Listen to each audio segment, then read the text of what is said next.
Oh no, I'm sorry for not noticing you before. Did you need to check out a book or return one? I'm sorry.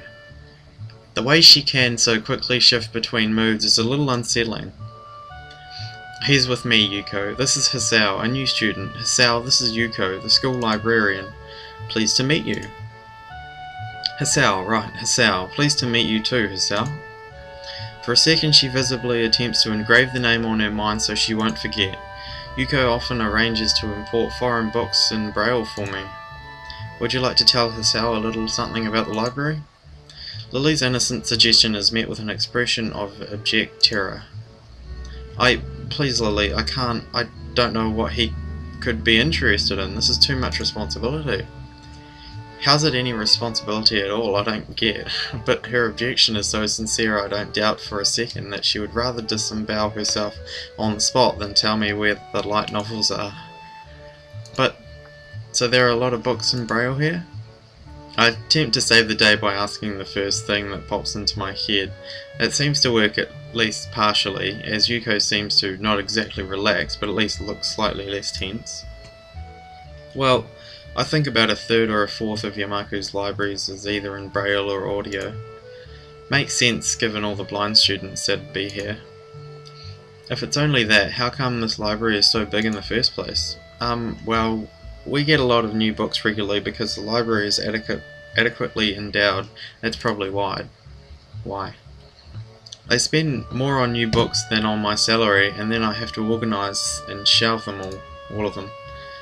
It's so troublesome and they weigh so much. I wish I could quit this job. ... A very awkward silence follows this revelation of too much information. I'll go check the aisles then, if you don't mind. It's probably best for all of us if she doesn't keep talking to me. Very well. Meanwhile, Yuko, I would have those books if it's alright with you. My first impression was right. The library is surprisingly big. Ambling down the narrow aisles, I study the spines of the books in random order, occasionally sliding one out to read the blurb, taking it with me if it looks good. In a few moments I have a respectable stack of books in my arms. I guess I'll never be stuck for choice in here. The normality of the library sinks in. Sure, there are large print and braille books scattered throughout, but it is what it is, a library. It is what it is, a library. It's as if the calm mood from the room I had tea with Lily is stuck with us in here, unless it was here to begin with. Something about that puts me at ease, just like before. I reach the end of the aisle and find a collection of desks set up for study or personal reading. Going a little further though, I discover a nice quiet corner at the back. While the rest of the library has the odd student sitting at a desk either reading or stealthily sleeping, the back is pretty much deserted. As I glance around, I see someone who I recognize sitting on one of the several beanbags. Can I just say, sleeping in a library has to be the most, it's probably one of the best sleeps I've ever had.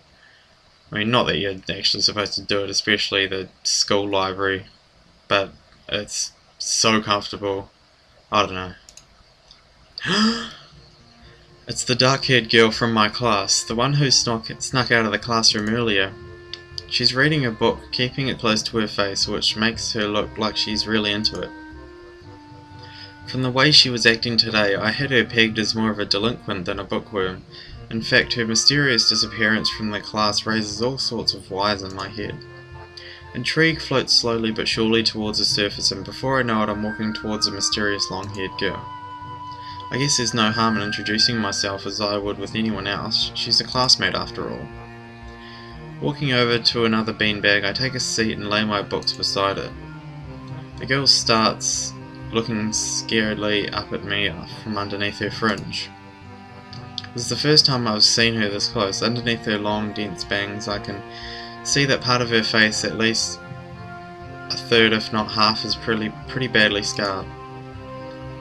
My eyes are immediately drawn to the scars, subconsciously peeking past her hair until they meet her own eyes. For a second I am shocked and divert my eyes to the book in her hands, before I realise that looking away probably only makes it worse.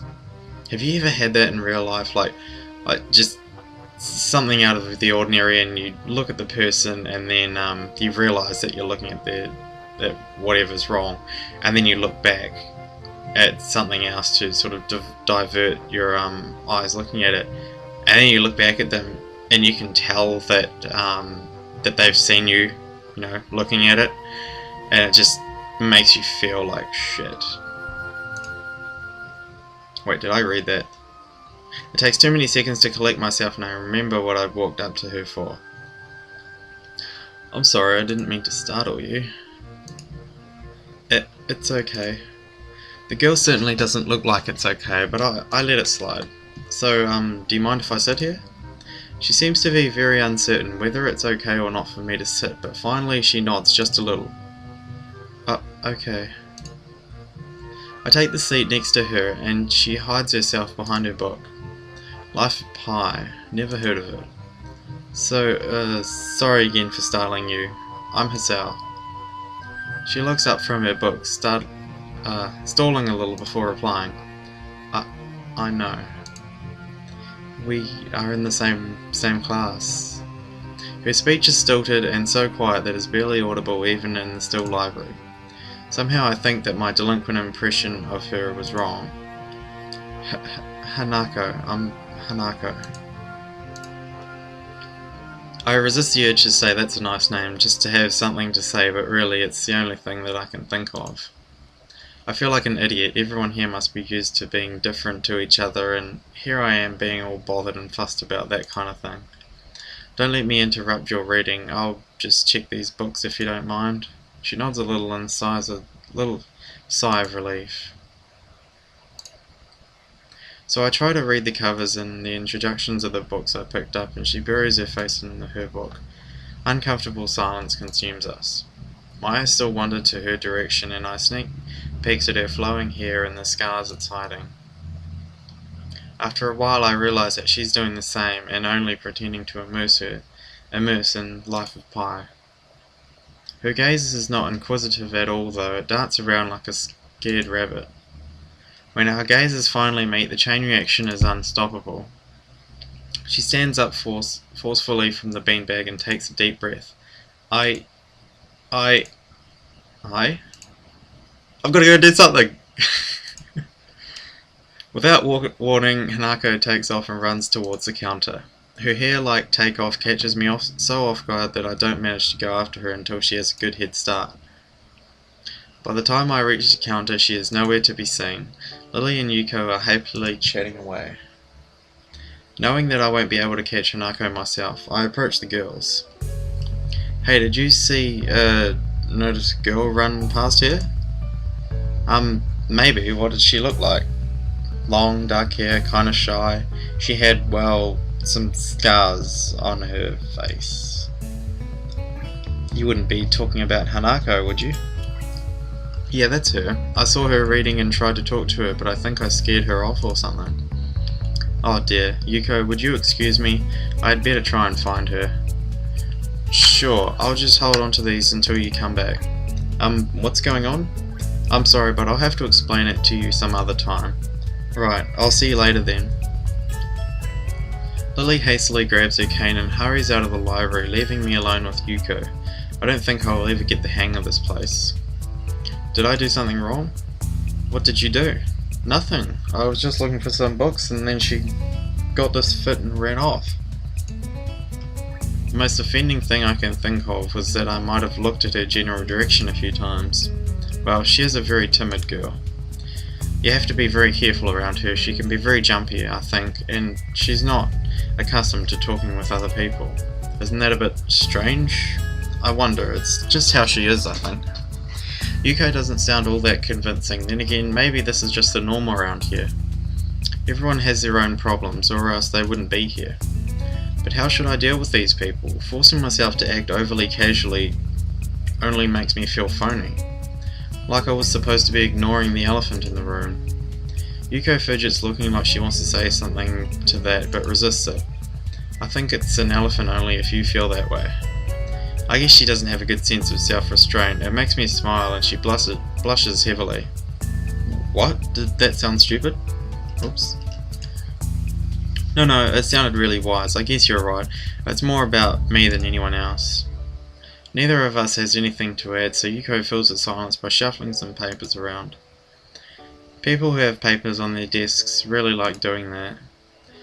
Did you find any books? I should be closing soon. I mean, this library should be closing, but I have to do it. I hope it's not too inconvenient for you. Oh yeah, I want some books, but I left them over there because I'll just go get them. I fetched my stack of books from beside the beanbags where Hanako and I were sitting and returned to the counter. Wow, you read a lot, don't you?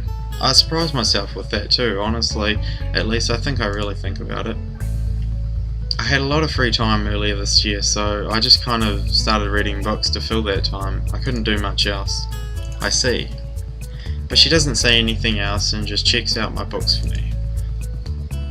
I guess this is what they call tact. Holding the library books with one arm, I trawl my pocket for the key to the door.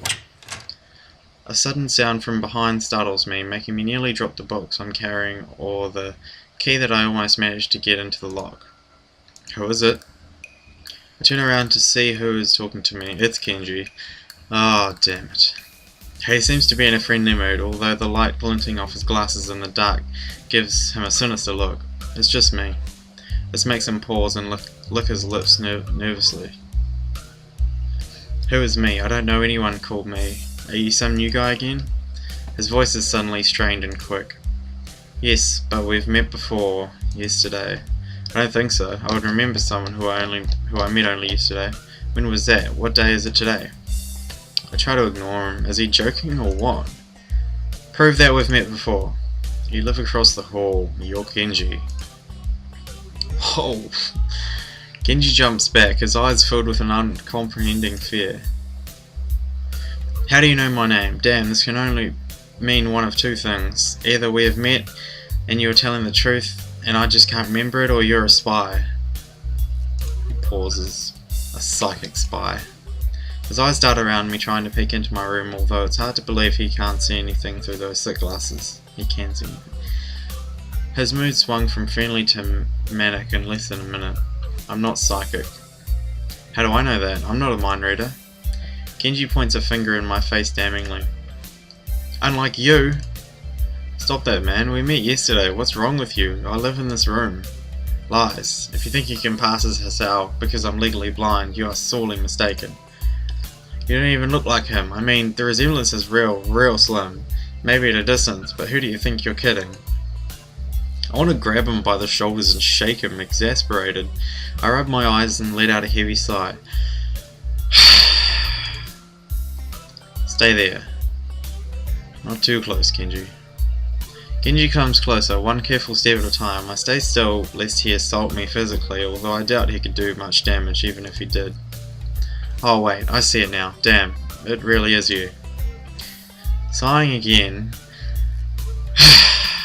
and then once again for good measure, I step backwards just in case. What's up, man? You don't look too good, I think. Is something wrong? I don't know, just had something stupid happen to me. A few stupid things actually, even if you discount this one. I can't get a proper touch on other people here and have no idea if it's because of me or just because of them. I don't know why I'm telling this to Kenji, it's not like we've had any contact either. That's rough, dude. Yeah, I'm sorry about calling you a psychic spy and all, but you can never be too careful. It's the hard reality we live in. I'm slowly starting to think that Kenji isn't necessarily living in the same reality as the rest of us. You see, this is how it is. The world, there is no justice, you see? Even when I lose, I win, because I don't lose the lesson. What does that even mean? It doesn't matter. He dismisses it flatly with a wave of his hand. So what happened? Why the long face? Do you have a long face? It's nothing. I just scared some girl off accidentally, literally too. She actually ran away from me. Was my fault really, I think. I'm not really used to all this yet. Girl? A cute one? Cute? That's a hard question. She had a nice body and really beautiful hair, but the face. Oh, I guess it could go either way. She was cute. Yeah, cute I guess. I knew it! There are a lot of cute girls here, a strangely disproportionate amount. I believe this is one of the dark secrets of the school. I tried to warn you, man, but did you listen? I don't remember any such warning. Dark secrets? Yes, dark secrets. Extremely dark, like a black hole.